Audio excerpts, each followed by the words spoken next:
All right, you won't hear too many realtors say this, but I think for a lot of people, it might be time to sit on the sidelines and not buy that house you want right now. I'll get into it in a sec.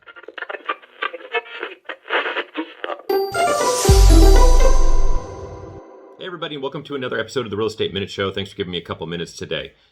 Tough topic. Unless you've been hiding under a rock somewhere in the middle of the ocean, buying a house right now, almost anywhere in the United States, it's not even exclusive to specific areas anymore.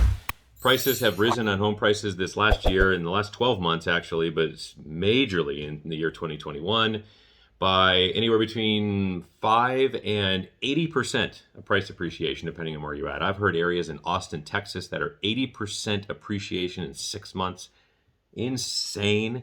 In California, we already had high prices, so we're seeing 15, 16, 17, 20% price appreciation, hundreds of thousands over asking. It's really competitive. Buyers have become severely burnt out. And my concern is that there's one thing, burnout. And the second thing which worries me is that they don't buy anymore. They lose the taste for home ownership, which is incredibly important in somebody's life, to have property, dirt you own.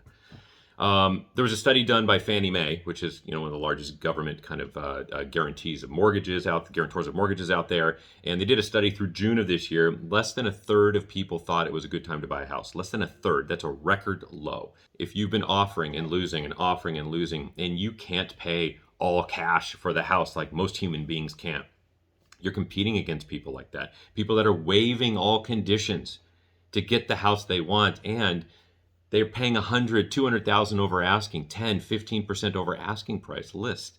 And we're selling properties like that. We're selling them for over $100,000 over. So this is reality here. This isn't just my guess or belief on some sort of fake news article. This is really happening. If you find yourself losing and losing and losing, and you are burnt out, and you're being forced into the uncomfortable position of going to beyond the top end of what your original budget is, I mean, way beyond top end, and you're squeezing your lender to try to pick any dollar you can to afford a house. If you find yourself having to remove appraisal contingencies, loan contingencies, inspection contingencies, if you're forced to borrow money from anyone you know to pay all cash for the house, I got one thing to say to you. Don't do it, okay? Unless you're super comfortable that you're going to be inheriting $1 million tomorrow afternoon, don't do it. It will come back to hurt you, okay? I'm a proponent of paying a little bit more for a house to get the house you want, because paying a little bit more over the course of time, it doesn't really matter.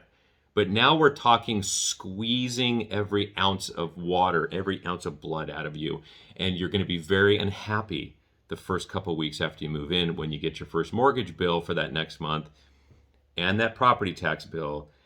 You're going to be frightened and have regret. I don't want you to feel that way. Just sit, take a breath, chill out, and reassess yourself. Don't get caught up in the frenzy. And again, 99% of realtors won't tell you that. I'm telling you that. I don't want you to experience that kind of pain and regret. All right?